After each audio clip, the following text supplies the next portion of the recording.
Welcome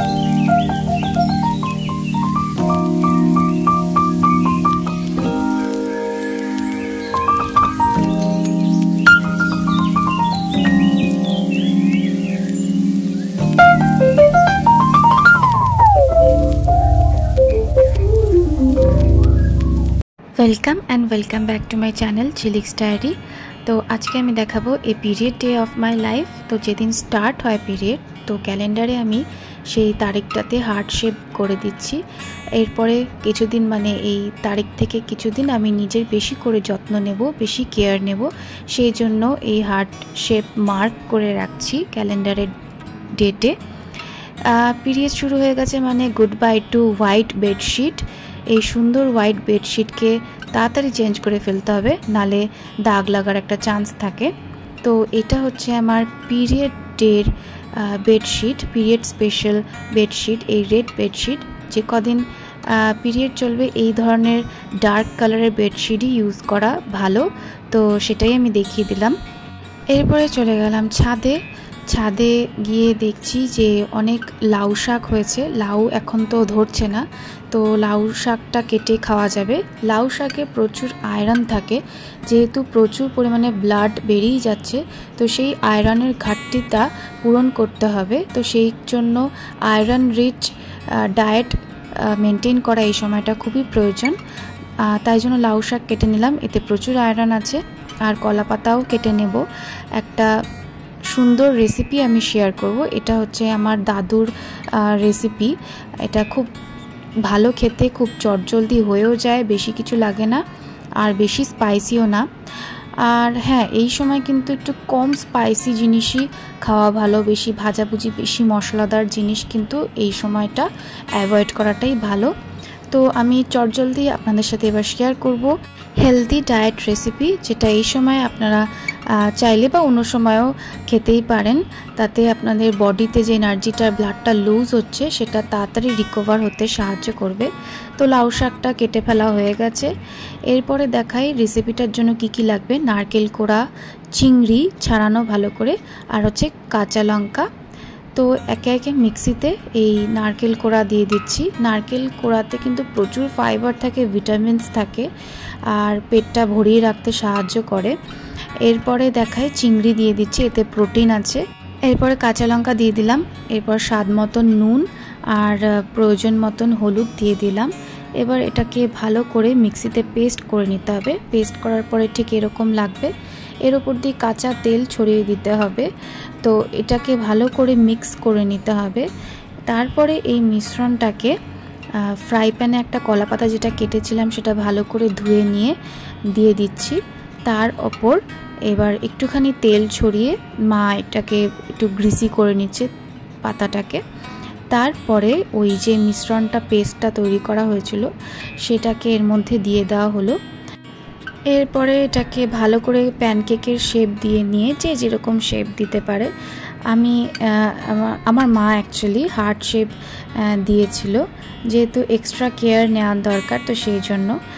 এরপর এটাকে গ্যাসে চড়িয়ে দিতে হবে। তারপরে সিম করে ঢেকে এটাকে সিদ্ধ হতে দিতে হবে ভালো করে, যাতে কাঁচা না থাকে। তারপরে কিছুক্ষণ পরে আবার উল্টে দিয়ে আবার ঢাকা দিয়ে রাখতে হবে। তো সিম্পল, একদম মশলাই নেই বলতে গেলে, কম মশলার রান্না, কিন্তু হেলদি আর টেস্টিও বটে। এরপরে দেখাই লাউ শাকও মা রান্না চাপিয়ে দিয়েছে, সব কেটে কুটে রেখেছিল। লাউ শাক আর এই চিংড়ি মাছের পাতুরি কলা পাতায় সুন্দর করে থালা সাজিয়ে ভিডিওটা তুলেছিলাম ঠিকই, কিন্তু কোনো কারণে সেটা ওঠেনি। তাই মা যখন ভাত খাচ্ছিল সেটারই কোনো রকম ভিডিওটা তুলেছি। খেতে কিন্তু অসাধারণ ছিল, আপনারা অবশ্যই ট্রাই করবেন। এবার কয়েকটা যোগা স্ট্রেচেস দেখাবো, যেটা পিরিয়ড ক্র্যাম্প দূর করবে আর পিরিয়ডের ফ্লোটাকেও ঠিক রাখবে, ক্লিয়ার রাখবে। তো বৌদ্ধ কোণাসন যেটা দেখালাম। আর সেকেন্ড হচ্ছে চক্কি চালাসন, এটা হচ্ছে চাকা চালানোর মতন চালাতে হবে। আর এটা হচ্ছে সেতু বন্ধ সর্বাঙ্গাসন। এই তিনটে আসন, যে তিনটে আসন বললাম, দেখালাম, এই তিনটে আসন পিরিয়ডের সময় করলে ব্যথাটা কমে আর হচ্ছে পিরিয়ডটাও ক্লিয়ার হয়।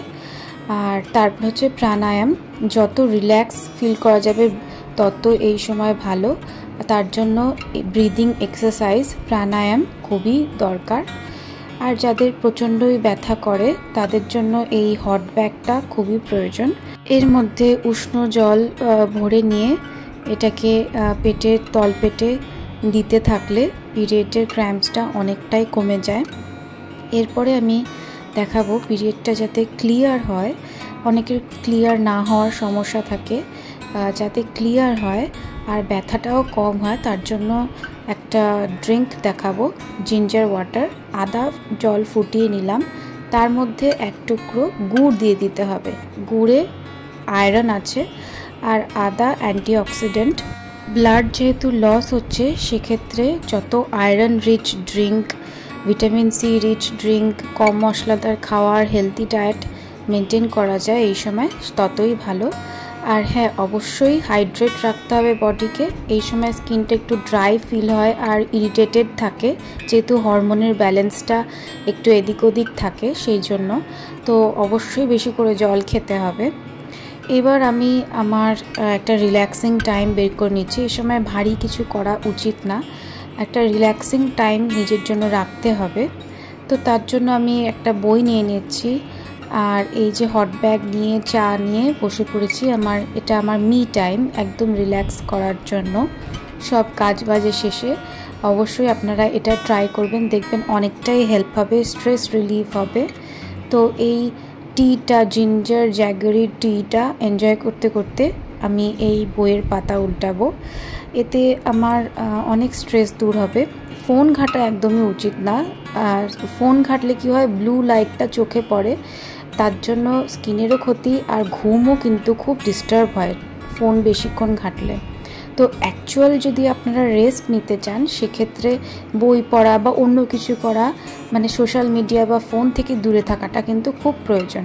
নাহলে আদৌ সারাদিন ফোন নিয়ে শুয়ে থাকলেও রেস্ট কিন্তু হবে না, আপনাদের সেই টায়ার্ডনেসই ফিল হবে। অবশ্যই এই টিপটা ফলো করে দেখবেন। এরপরে দেখাই সিজনাল ফ্রুট আর ভিটামিন সি রিচ ফ্রুট খাওয়া খুবই প্রয়োজন, কারণ vitamin C red blood cell তৈরি হতে সাহায্য করে। আমি তাই আনারস খেয়ে নিচ্ছি, এই সময় আনারস পাওয়া যায়। আর হ্যাঁ, প্রত্যেক 5 ঘন্টা অন্তর অন্তর কিন্তু প্যাড চেঞ্জ করতে হবে। এটা কিন্তু হাইজিনের জন্য ভালো, আর এটা না করলে ইনফেকশন হওয়ার চান্স থাকে। আর অবশ্যই নিজের পার্সোনাল ইন্টিমেট হাইজিন মেনটেন করতে হবে। কটন প্যান্টিজ ইউজ করতে হবে আর সেগুলোকে কিন্তু সময় সময় ক্লিন করতে অবশ্যই দিতে হবে। একটা পরেই সারা টাইম চালিয়ে দিলে কিন্তু হবে না। এরপরে আমি এই দেখাই, এই সময় আমি কুলেখাড়াও কনজিউম করেছি। আর শুধু একার জন্য না, আমি আর আমার মা দুজনের জন্যই।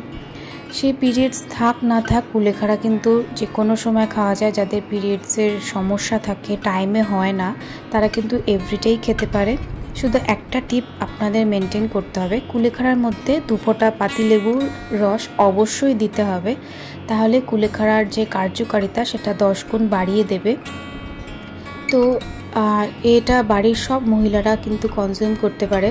আমি যেমন আমার মার জন্য নিচ্ছি, আপনারাও আপনাদের লাভড ওয়ান্সের জন্য প্রিপেয়ার করে নিজেও খাবেন আর তাদেরও দেবেন। এই পিরিয়ডসের সময় কিন্তু হরমোনের অনেকটাই ডিসব্যালেন্সড হয়ে থাকে, তো টেস্টোস্টেরনটা হাই হয়ে থাকে।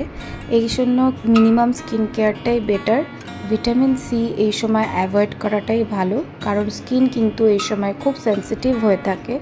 আর ভিটামিন সি এই সময় স্কিনকে আরও ইরিটেট করতে পারে, তাতে স্কিনে পিম্পল, অ্যাকনির সমস্যা আসতে পারে। তো এই সময় আমি নাইসিনামাইড সিরামটাই ইউজ করি।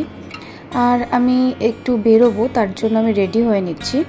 আমি ঘরে থাকি কি বাইরে যাই, আমি সানস্ক্রিন ইউজ করি, সেটা আমি আগেও অনেক ভিডিওতে দেখিয়েছি।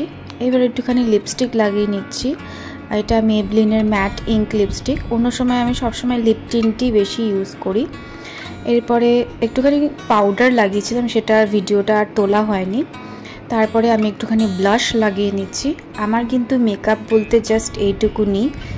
দিনের বেলা হলে সানস্ক্রিন, পাউডার জোর কম্প্যাক্ট লাগাই, আর তারপরে ব্লাশ আর মাস্কারাটা মাস্ট, আর এরপরে পারফিউম। আমি ফাউন্ডেশন, কনসিলার, বিবি ক্রিম, সিসি ক্রিম কোনোটাই লাগাই না। আমার জাস্ট ভালো লাগে না, আমাকে যেন অদ্ভুত দেখতে লাগে, যা স্যুট করে না। তার থেকে আমি স্কিন কেয়ার প্রোডাক্ট আর হেলদি ডায়েটে বেশি ইনভেস্ট করি, তাতে যাতে আমার এইসবের প্রয়োজন না পড়ে এই মেকআপ প্রোডাক্টসের।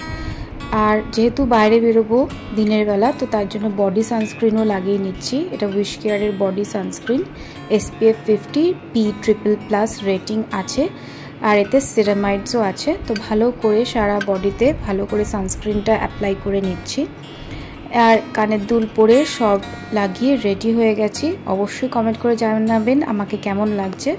এরপরে আমার শাশুড়িমা, আমি আর আমার বাপের বাড়ির ফ্যামিলি সবাই মিলে অটো বুক করে যাচ্ছি মন্দিরে। হ্যাঁ, অনেকে বলবেন এই সময় মন্দিরে যাওয়া যায় না বা সামথিং এইসব।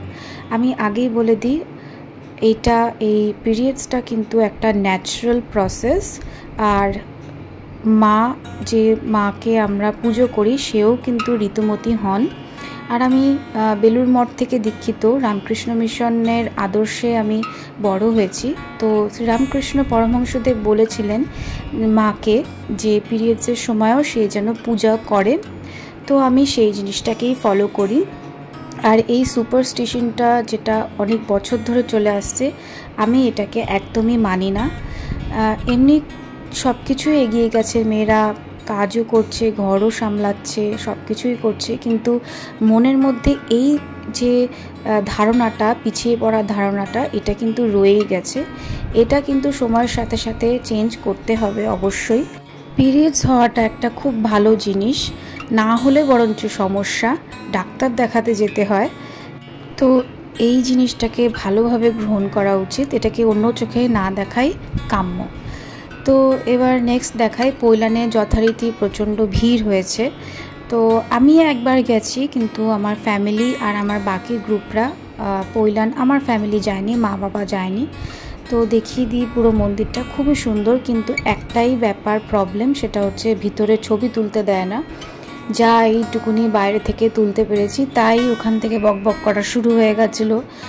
এত সুন্দর একটা মন্দির, ভিতরে এত সুন্দর কারুকার্য, সেটা যদি একটুখানি ক্যামেরায় বন্দি করা যেত তাহলে বেশ ভালো লাগতো।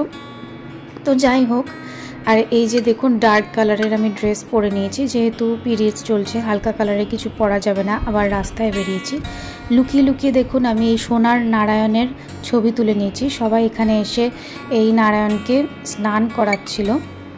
2 পার্সন 50 রুপিস করে টিকিট কাটতে হচ্ছিল এই নারায়ণকে স্নান করানোর জন্য। আর এরপরে ওরা একটা প্রসাদ দিয়েছিল, আর ওই স্নান করানোর প্রসাদী জলও দিয়েছিল সাথে। অনেক দিন পর আমাদের এই পুরো গ্রুপটা আবার ঘুরতে বেরিয়েছিলাম। আর এটা হচ্ছে ওই মন্দিরের ক্যান্টিন। তো ওখানে সবাই বসে গেছিলাম কিছু টুকটাক খাওয়ার জন্য। আর আমাদের এই গ্রুপে কিছু নিউ মেম্বারও অ্যাড হয়েছে, যেমন এরা। আর ওই পুচকে বাচ্চাটা কিন্তু খুবই দুষ্টু ছিল। এখানে শুনেছি এই ক্যান্টিনের সিঙ্গারাটা খুব ভালো টেস্টি খেতে, তো আমিও একটা প্লেট নিয়েছি। সবাই মোটামুটি আমাদের গ্রুপের সিঙ্গারাই নিয়েছে, শুধু বাচ্চাগুলো আবার পেস্ট্রিও নিয়েছে। আমি আবার কফিটাও ট্রাই করেছিলাম, কফিটাও কিন্তু বেশ ভালো ছিল। সব মিলিয়ে দিনটা আমার খুব ভালো কেটেছে, খুব এনজয় করেছি, রিল্যাক্সিং ছিল, স্ট্রেস ফ্রি ছিল। আর নিজের গ্রুপের সাথে বেরিয়েছিলাম, সেটা একটা আলাদাই কমফর্ট। যদি ভিডিওটা ভালো লাগে তো চ্যানেলটিকে লাইক করুন, শেয়ার করুন, আর অবশ্যই সাবস্ক্রাইব করুন।